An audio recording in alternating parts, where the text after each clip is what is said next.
Raj Restaurant 24 News. Afroz Khan Pathan, Even TV. आप तो airport पे भी थे। माइक तो मेहता जी के पास है। ये कौन है? ये जी जी अच्छा, आपका तो चल भी गया और जी बिहार ने ट्वीट किया, जी बिहार ने ट्वीट भी कर दिया।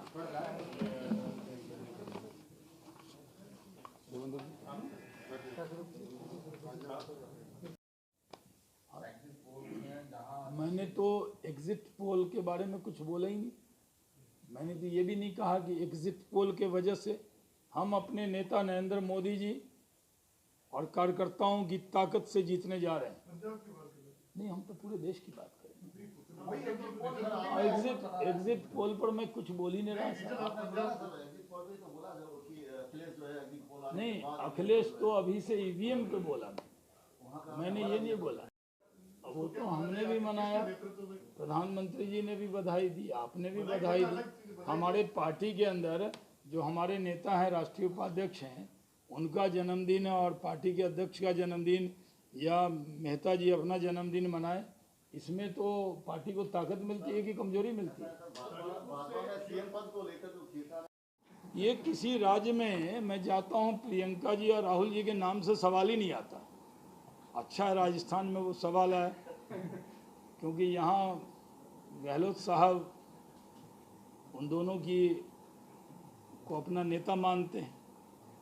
इनका सौभाग्य है कि उनको राहुल गांधी नेता के तौर पे मिले हैं, और मेरा सौभाग्य है कि हमें मोदी जी नेता के तौर पे मिले हैं। ये अपना अपना भाग्य है, तो इसमें उनका क्या परफॉर्मेंस होगा ये गहलोत साहब से पूछिएगा। राजस्थान में कांग्रेसी सिर्फ अपने पद की लड़ाई लड़ रहे हैं। मैं कैसे सत्ता में रहूं, कैसे जुगाड़ से सरकार चल जाए, इसी काम में जुटे हैं कांग्रेसी राजस्थान में। कि इस आंधी में ये जो छत्तीसगढ़ और राजस्थान का दिया है, ये बूझ नहीं जाएगा। सारे कांग्रेसी घेर के खड़े हैं उसको कि अब बूझा, अब बूझा, लेकिन तेल खत्म होने वाला है चुनाव से पहले ही, और दिया कांग्रेस का यहाँ बुझने वाला है। चला गया और मैं जहाज से आया था, नवजोत सिंह सिद्धू भी आए थे, यहीं पे वो हमसे रूठ गए क्योंकि उन्होंने जहाज में लिफ्ट मांगा था और मोदी जी को गाली दे रहे थे। तो जहाज तो मोदी जी का था, तो हमने उनको कहा कि भाई तो पार्टी का जहाज है, कमल का जब तक पटका नहीं ओढ़ने पे हम कैसे बैठा, तो चुनाव का टाइम था। फिर हम बॉर्डर पर सभा करके आए, बालू पे कहाँ गए थे, फलसून। तेज, बहुत तेज बोल रहा हूँ, सुन रहे हैं आप? कौन सुन रहे हैं? किस राष्ट्रीय प्रवक्ता और बिहार सरकार में उद्योग मंत्री आदरणीय नवाज हुसैन जी आज आपके बीच में हैं। साथ ही हमारे प्रदेश उपाध्यक्ष प्रफुल्ल चंद्र जी मेहता, नरेश जी सोनाना जिला के और सिकंदर जी। मैं बिना औपचारिकता के भाई साहब से निवेदन करूंगा था अपनी बात जी।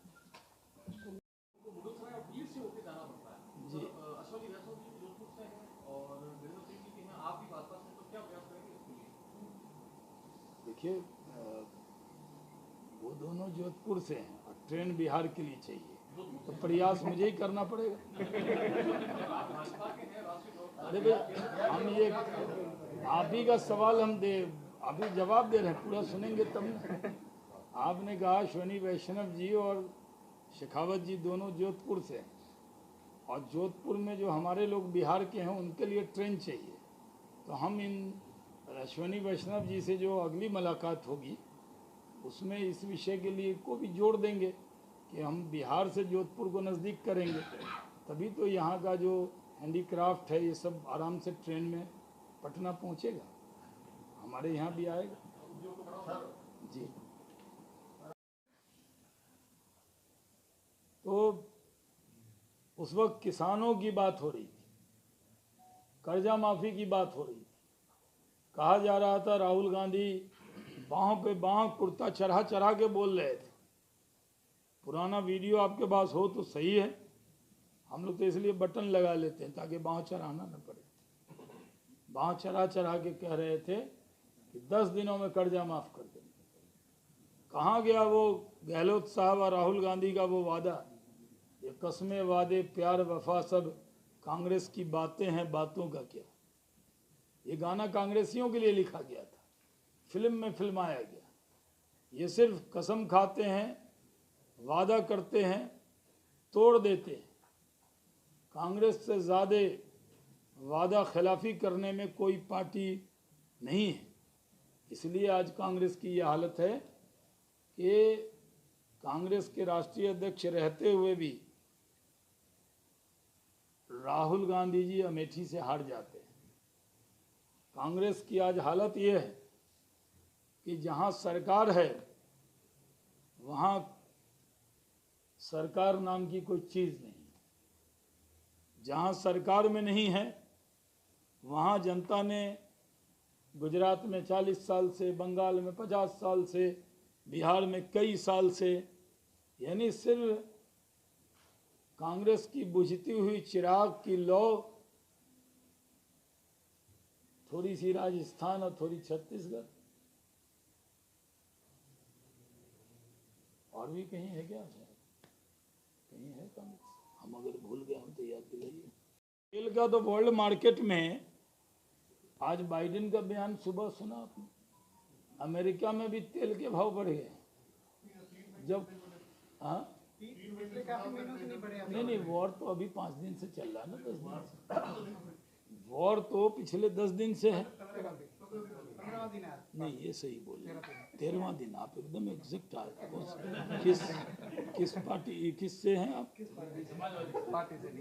ये मतलब कौन से अखबार से? महंगाई जो है वो हमारे यहाँ जो पेट्रोल डीजल के दाम हैं उस पर बड़ा असर होता है। सबसे ज़्यादा महंगा तेल तो गहलोत साहब ही बेच रहे हैं। गहलोत साहब हमारे यहाँ तो कोयले की भी कमी है। हमारे मुख्यमंत्री कोयले की भी वार्ता कर रहे हैं। कौन, कहाँ से वार्ता कर रहे हैं वो? छत्तीसगढ़ के जो राजस्थान के हिस्से की खाने हैं वहाँ खनन का परमिशन नहीं दे रही सरकार, राजस्थान सरकार को। ये गहलोत साहब पुराने खिलाड़ी हैं, इनको बहाना बनाना बहुत अच्छा आता है। सर, बिहार में बीजेपी और जेडीयू के बीच सब कुछ ठीक ठाक चल रहा है? ठीक ठाक तो है, मैं वहाँ का मंत्री तो हूँ। तभी तो पूछ रहा हूँ सर, क्योंकि नीतीश कुमार कभी शरद पवार से मिल रहे हैं, कभी उद्धव ठाकरे से मिल रहे हैं। हाँ, मैं जो आप लोगों से मिल रहा हूँ तो मिलना जुलना तो होता ही रहता है। मेरे भी संबंध कई कांग्रेस के नेता हैं जो निजी दोस्त हैं हमारे, तो मिलना जुलना होता है दुख सुख में। प्रधानमंत्री नरेंद्र मोदी जी एक ग्लोबल लीडर बनकर उभरे। जब पूरी दुनिया में कोई संकट है उनसे ज़्यादा मेरे प्रधानमंत्री, आपके भी, कांग्रेसियों के भी प्रधानमंत्री, भाजपाइयों के भी, यानी अपने देश के प्रधानमंत्री पर सबको गर्व होना चाहिए कि पूरी दुनिया जब संकट में होती है तो वो समझती है कि इस संकट का हल नरेंद्र मोदी जी निकाल सकते हैं। यूक्रेन रशिया वॉर में भी दोनों देश को अगर विश्वास है, दोनों के राष्ट्रपति किसी से बात करते हैं तो वो भारत के प्रधानमंत्री से बात करते हैं। तो आज जो वर्ल्ड की हालत है उसमें नरेंद्र मोदी जी एक ग्लोबल लीडर के तौर पर दुनिया कैसे बचे इसके लिए प्रयास कर रहे हैं। और हमारे कार्यकर्ता कल जोधपुर में भी जश्न की तैयारी में अभी से डूबे हुए, और कल 11-12 बजे तक सारे नतीजे आने शुरू हो जाएंगे और फिर से हमारी सरकार बनेगी। जोधपुर आया हूँ और जोधपुर नई भूमिका में भी आया हूँ। पहली बार भारत सरकार के मंत्री के तौर पर स्वदेशी मेला के उद्घाटन में आया था 20 साल पहले। आप जानते हैं कि 99 में 23 साल पहले भारत सरकार के मंत्री के तौर पर देश की सेवा का अवसर मिला था। अब 23 साल बाद अपनी जन्मभूमि बिहार की सेवा का मौका पार्टी ने, प्रधानमंत्री जी ने, राष्ट्रीय अध्यक्ष जी ने दिया और वहाँ भी मुझे उद्योग मंत्री बनाया है। बिहार में उद्योग लगाना ये सबसे चुनौती वाला काम है। पार्टी हमें हर बार खो दिया। पंजाब में भी कांग्रेस बुरी तरह हारेगी, एक राज और कांग्रेस मुक्त हो जाएगा। अगली बार राजस्थान और छत्तीसगढ़ भी कांग्रेस मुक्त हो जाएगा। लोग परेशान हैं। अगर आज चुनाव हो जाए तो कहीं राजस्थान भी बंगाल और दिल्ली की तरह न हो जाए कांग्रेस के लिए, यूपी की तरह। कभी यूपी में भी कांग्रेस की सरकार होती थी और लोग ये कहेंगे कभी राजस्थान में भी कांग्रेस की सरकार होती थी। इतिहास में पढ़ने वाला पात्र बन जाएगी कांग्रेस। और जो गलतियां कर रहे हैं वो अपनी गलतियों से सीख नहीं रहे। भ्रष्टाचार और अपराध पर कोई नियंत्रण नहीं। पहले जो राजस्थान का कल्चर था, जहां महिलाओं के लिए सम्मान था, अपराध मुक्त था, कानून का राज था, आज जो नेशनल क्राइम ब्यूरो की रिकॉर्ड है, मैं उसको सिर्फ रेफर कर रहा हूं, कितना ज़्यादा बढ़ गया है। उसी तरह दुष्कर्म बढ़ा है। 6 साल में 337 यहाँ पर होने दीजिए तो खींचता हूं। संज्ञान में आया नहीं सर? हमारे संज्ञान में तो लेके आइए आप बताइए। किसके नेतृत्व में चुनाव इसको लेकर के यहाँ लगातार? देखिए, ये पार्लियामेंट्री बोर्ड तय करता है।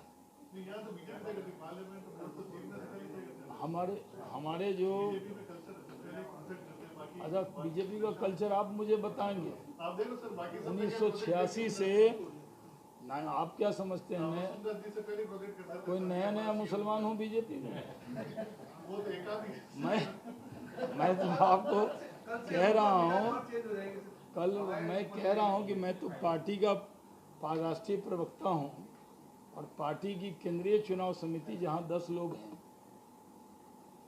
जहाँ उम्मीदवार चयन होता है, उस कमेटी के भी सदस्य से बात हो रही है और साथ में बिहार के इंडस्ट्री मिनिस्टर से भी हो रही है। तो इसलिए मेरी पार्टी में क्या चलता है ये हमें बताने दीजिए। आपके अखबार में क्या चलता है ये आपको मुबारक। पहले कांग्रेस सब जगह हुकूमत में होती थी। क्या है, क्या खता कांग्रेस से हुई जो जनता उसको इतना भुला रही? उत्तर प्रदेश में कांग्रेस के लिए वो तीसरा राज्य बनेगा। हैट्रिक मारने वाली है कांग्रेस उत्तर प्रदेश में। बहुत बढ़िया उनका हैट्रिक बनने वाला है। दिल्ली में मिला था 0, बंगाल में मिला 0, अब यूपी में मिलेगा कांग्रेस को 0। तो बड़े राज्य में, दिल्ली क्योंकि कैपिटल है, जो पार्टी सत्ता में रही हो अब वो 0 पे आउट हो जाए, ऐसा सुना है आपने? कोई वर्ल्ड चैंपियन टीम मेडल ले ले और वो 0 पे आउट हो जाए? रिकॉर्ड होता है, बड़ी बड़ी टीम जो है 47 पे 45 पे क्रिकेट में आउट हो जाती है। हमारी टीम भी आउट हुई है बहुत कम टीम पे, मतलब इंडिया की टीम कह रहे हैं। तो कांग्रेस की हालत ये, कांग्रेस के नेता जो क्षेत्र, पानी अच्छा है तो उनको बिहार से बाहर जाने क्यों पड़ रहा है? इसीलिए तो उद्योग मंत्री बनाया गया मुझे बिहार का। और आप जानते हैं कि हमने इंटरनेशनल पहले खेला, स्टेट रणजी अब खेलने गए। तो इसीलिए जो मेरा अनुभव है केंद्र का, पार्टी का, इससे कैसे इन्वेस्टमेंट आए, इसी के लिए हमारे पास जो आजकल क्या है, आजकल सबसे बड़ी जो स्किल्ड लेबर फोर्स है, वो बिहार जो कमज़ोरी माना जाता था वो एक ताकत है। कोरोना काल में मैं नहीं कह रहा, हम तो राष्ट्रीय पार्टी हैं और राष्ट्रीय सोच के साथ बातचीत करते हैं। हम शिवसेना जैसी पार्टी नहीं, उनके साथ गठबंधन भी था तब भी हम उस ख्याल के नहीं थे। हमारे यहाँ बड़ी तादाद में बिहार के लोग आपके यहाँ अब आए हैं और आपके लोग बिहार बहुत पहले हमारे यहाँ आए, जो आज बिहार के उद्योग के मालिक हैं। बड़ी तादाद में मारवाड़ी समाज के लोग बिहार में हैं और वो बिहार में उनका बहुत सम्मान है। तो राजस्थान में जिस तरह आपने जिक्र किया कि यहाँ बहुत ट्रेन चाहिए, तो आप भी सबको कहते हैं पधारो हमारे देश। तो हम लोग बिहार के लोग ये आपका नारा सुन के आ गए यहाँ और सेवा कर रहे हैं। सर, अगर पंजाब में आम आदमी पार्टी अब ममता जी, संयुक्त राष्ट्र का काम आप करें, बंगाल के अंदर भारतीय जनता पार्टी के कार्यकर्ता की हत्या आपके राज में हो, कानून का राज न हो, और आप भारतीय जनता पार्टी को दंगाबाज पार्टी कह रही हैं। जवाब लोकतंत्र में चुनाव के नतीजे से मिलता है, और ये जो चुनाव का नतीजा होगा उसके बाद भारतीय जनता पार्टी के बारे में जितना बोलना था बोल लिया। अब नतीजे की बारी है। उत्तर प्रदेश के अंदर अपार बहुमत से जीत रहे हैं, उत्तराखंड, मणिपुर और गोवा में भी पूरी ताकत से सरकार भारतीय जनता पार्टी बनाने जा रही है। ये समझ तो हम लोग ये 13 दिन का ही तो है। और आज ही मैं सुबह जब मैं आ रहा था दिल्ली से, तो मैंने टेलीविज़न पे बाइडेन का बयान देखा कि यूक्रेन रशिया का असर अमेरिका पे भी पड़ेगा और तेल की कीमत, गैस की बढ़ेगी, और बढ़ गई वहाँ। तो जब वार होगा, कुवैत वार हुआ था तो बीजेपी की सरकार थी, इराक वॉर हुआ था तो बीजेपी की सरकार थी।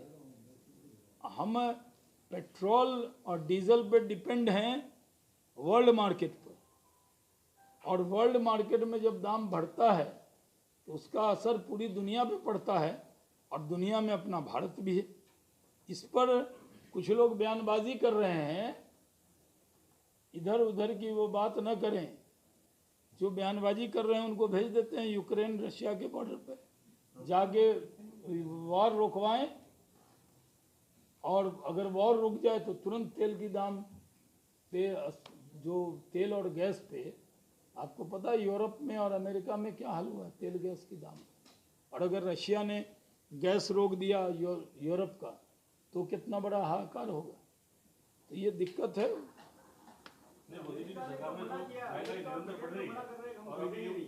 22 दिसंबर 22 लास्ट तक कह रहे हैं। अगर यूक्रेन में कोई कहता कि अगले हफ्ते पार्टी होगी, बताओ क्या होगा। तो उसमें पार्टी नहीं होने दी, तो मान लीजिए कभी जलजला आ जाए, ये आ जाए। मैं जो चीज़ हमारे यहाँ कहते हैं पानी में मछली और नौनट की बखेरा, यानी अभी हम क्या खारिज कर लें अपने आप को कि हम वहाँ दौर में नहीं।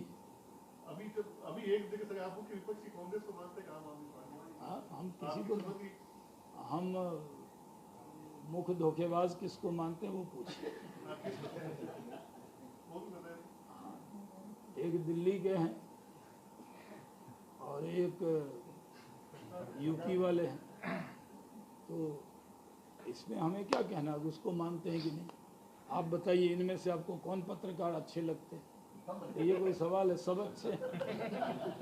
तो कौन बनेगा करोड़पति?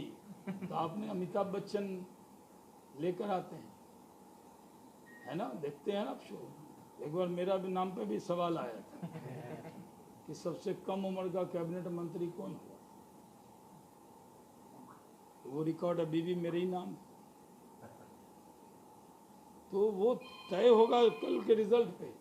हम तो एग्जिट पोल और इसका बेस नहीं कर रहे हैं, हम कह रहे हैं हमारे नेता की प्रतिमा, हमारे नेता की छवि, नरेंद्र मोदी जी बीजेपी की ताकत हैं और हमारे कार्यकर्ता हमारी ताकत, इन दोनों को मिलाकर, और हमने जो योगी जी के नेतृत्व में बेहतरीन काम उत्तर प्रदेश में किया है, अपार बहुमत से हम उत्तर प्रदेश में सरकार में आने जा रहे हैं।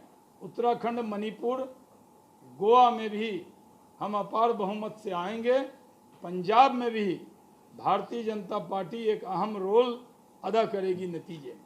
तो हम बढ़ा चढ़ा के कहाँ बोल रहे हैं? कांग्रेसी को 0 सीट आता है, कहता हम सरकार में आ रहे हैं। हम तो देखिए कितना संभल के पंजाब पे बोल रहे हैं। सरकार बहुमत से बनेगी उत्तर प्रदेश के अंदर भी, उत्तराखंड में भी कमल खिलेगा, गोवा में भी कमल खिलेगा, मणिपुर में भी कमल खिलेगा, और इस बार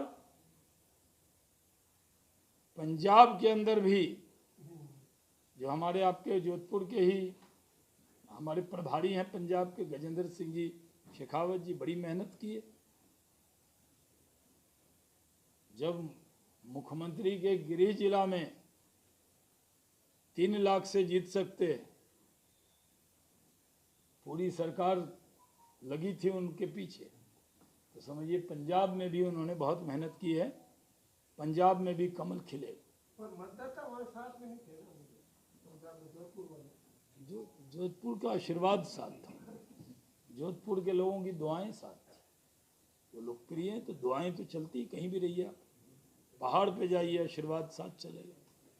तो जोधपुर की जनता का आशीर्वाद था और पंजाब की जनता का भी आशीर्वाद है। जहाँ तक ममता दीदी का सवाल है, दीदी एक बार बंगाल में क्या फुटबॉल खेलनी, हर जगह फुटबॉल लेके पहुंच जाती। अब बंगाल में तो टूटे पैर से भी खेला था तो सिंपैथी ली, लेकिन वहां तो दीदी गई थी, अपना फुट खुद ही घुमाए हो। हमारे पास यही काम है, हमारे पास पार्टी का काम है, पार्टी को मजबूत करना, पार्टी को आगे ले जाना, पार्टी को कमल कैसे खिले इसमें लगेंगे। अब उनके यहाँ क्या चल रहा है, वहाँ विधायक कहाँ जमा है, इतना खा रहे थे बैठ के, लंबी है इतना, मैंने देखा नाना प्रकार के व्यंजन खा के वजन बढ़ाया उन्होंने। जनता यहाँ भूखी है और खुद कांग्रेसी जो है मोटे होते जा रहे हैं। कांग्रेसी ने कम से कम अपनी सेहत की जगह राजस्थान की सेहत का ध्यान रखना चाहिए। और आजकल डाइटिंग का ज़माना है, देखा आपने कितना खाते थे, हम तो प्लेट देखा, वो कौन होटल था उसमें, सूर्यगढ़ में, जैसलमेर सूर्यगढ़, जो भी था उसका प्रचार क्यों करें, फ्री थोड़ी रखवा। पाकिस्तान बन रहा है जो हमारा शत्रु है, उससे रूस का मित्र चीन बन रहा है, तो ऐसे में भारत विदेश नीति के स्तर पर जो विश्लेषण करने वाले लेखक हैं उनके बारे में गूगल कीजिए, उन्होंने कभी भारत या भारत के प्रधानमंत्री के लिए 2 शब्द अच्छे कभी लिखे हैं? उनका तो काम ही है कि बस भारत की दाल दाल पर बैठकर काँव काँव करके भारत को बदनाम करना। सर्जिकल स्ट्राइक हुई तो नहीं हुई जी, पाकिस्तान से ऐसे बात करना चाहिए, चाइना ऐसे दबा रहा है। अरे भाई अपने घर के लोग हो, आप अपने को देश को कमज़ोर बताने को क्यों तुले हो? विदेश नीति पर कभी अलग राय नहीं होती थी। अटल जी विपक्ष के नेता थे, जब UNGA में प्रस्ताव आया पाकिस्तान का तब वो नेतृत्व करने गए थे और पाकिस्तान को पराजित करके आए थे, वो विपक्ष के नेता थे। अब तो खड़े होते हैं सर्जिकल स्ट्राइक नहीं हुई जी, जो बयान कहता पाकिस्तान यहाँ कौवा मारा है, पेड़ गिरा है, यही बयान यहीं कार्बन कॉपी आती है। और यहाँ कुछ तथाकथित बड़े इंटेलेक्चुअल हैं जिनके घर के लोग ही उनको इंटेलेक्चुअल नहीं मानते, वो एक से एक लेख लिख रहे हैं भारत को ये करना चाहिए। क्या करें? भारत जो आज की स्थिति, अगर आप में से कोई एक व्यक्ति कहिए कि भारत को ये स्थिति नहीं रखनी चाहिए, आप अपनी राय दीजिए, आपकी बात को मैं कॉलम से ज़्यादा मान लूँगा। हम पुराना दोस्त है रशिया हमारा, यूक्रेन की लड़ाई है, अमेरिका और नाटो में हम शामिल नहीं हैं, हम गुटनिरपेक्ष देश हैं नेहरू जी के ज़माने से, और अगर हम एक तटस्थ रूप नहीं लेते तो हमारे नरेंद्र मोदी जी ने इतने छात्रों को निकाल कर वहाँ से लाए, इसके लिए 2 शब्द एक ट्वीट लंबे लेख वालों का आया है? नहीं आया। कैसे निकाला? भारत के जब मोदी जी घूमते थे तो लोग कह रहे हैं मोदी जी घूम रहे हैं। अरे भारत के झंडे का, भारत महान देश है, इसका इतना रुतबा है कि पाकिस्तानियों को भी अपने छाती पर भारत का झंडा बना बना के बॉर्डर पार करना पड़ा। ये भारत की इतनी बड़ी प्रतिष्ठा बनी है। आप सबको बधाई हो कि आप उस देश के नागरिक हैं जिस झंडे की शान के सामने गोली बम बारूद के बीच में भी ये झंडा दिखा के रास्ता मिलता है।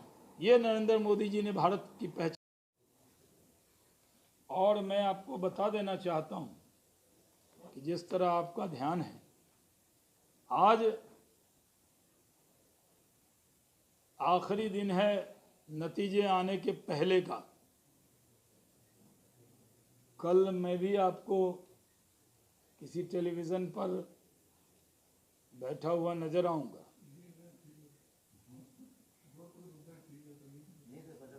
यहाँ लाइव कहना कि वो नहीं होगा। नहीं, मतलब ये जोड़ने वाला नहीं होगा।